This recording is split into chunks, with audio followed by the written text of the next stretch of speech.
city. We only have another 3 stops, this one and 2 to go on the balcony in front, and then we high five. Basically, guys, the Arch Titus is the smallest arch because it's the oldest arch. Romans never had standard sizes about them. They're usually funded by the guy that puts his name on top. So imagine if you build an arch, you want a bigger than a guy before. It just makes sense. So the newer they are, the bigger they are. However, this one, 81 to 82 after Christ, is just 2 years newer than the opening day of the Colosseum. Stands 15 meters tall, making it 45 feet. And it's made out of brick on the inside and only travertine on the outside. One thing about Roman arches is, compared to modern arches, all of the arches that we found from the Roman times, they're all solid. None of them are hollow like the French one, okay? Now, this is the Rome motto for the one in France on Champs-Élysées. Now, unlike most other arches, this is a huge PR move because it doesn't really talk about a hero and then his title so you remember him in history.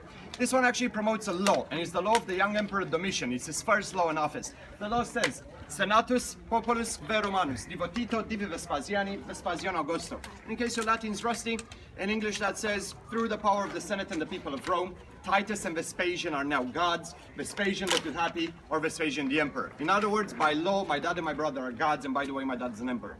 That sounds great, right? And the reason he did it is that when Domitian comes to power, he's 25 years old.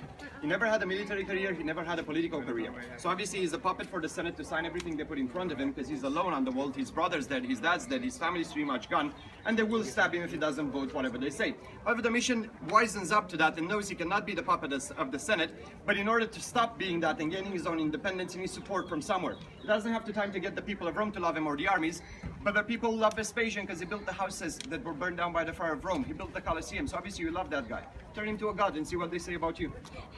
You were in a bit of favor, right? Another thing you do with this thing. Imagine, hello madam, imagine you need something. Is your license there? Yes. You need, I need to put it around my neck apparently. So basically guys, what happens is that you also need the army to back you up, right? In order to get the army to back you up, the soldiers are usually, you need to pay them, even nowadays, right? However, he's broken. He can't really request from the treasury a lot of money because they'll figure out his plan. He's trying to bribe the legions to get them against us. However, the legions were already paid off by Titus, his brother.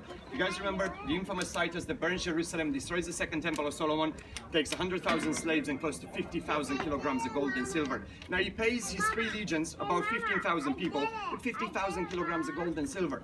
Now obviously the officers and the NCOs kept most of it, but even the water carrier in that legion turned back to Rome rich, I guarantee you that. So ask those guys if they like Titus, and they worship him. Turn Titus into a god and they'll like you. And in that way, with a pen, a parchment, you make a law that gets the armies to back you up, the people of Rome to back you up, you turn to the Senate and you say you and what army are going to stab you. And that's how you manage to survive another 15 years till they ultimately stab you in 96. That's how most emperors die, they get stabbed or poisoned. So now, but it still gives him 15 years of power. That's a very long run for most emperors. It's 3 times longer than the average, which is about 6 years. So imagine that. Now, if you guys look on the inside of the arch, that's Titus riding in 74 after Christ when he comes to Rome. And on the side you guys can't see. Go after my tour, and you'll be seeing the Jewish slaves carrying the menorah. That's the Jewish candelabra, right? That's the oldest depiction of the menorah in Europe. So that's why the arch is still here. One of the strongest communities in Rome is the Jewish community. They made sure throughout the ages that nobody knocks it down because of the age of the menorah. Now let's try to move, guys. I kept it in the sun far too long. Do you have any questions? Sorry guys, I'm just not a big fan of this. All those wrong, but I have all the papers if you guys want. Where can you get the audio guide? I saw people with audio guide. You buy it at the entrance. Okay, you gotta pay extra.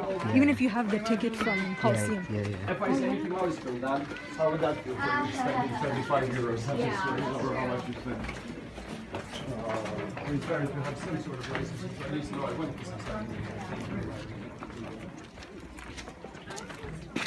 About. Well,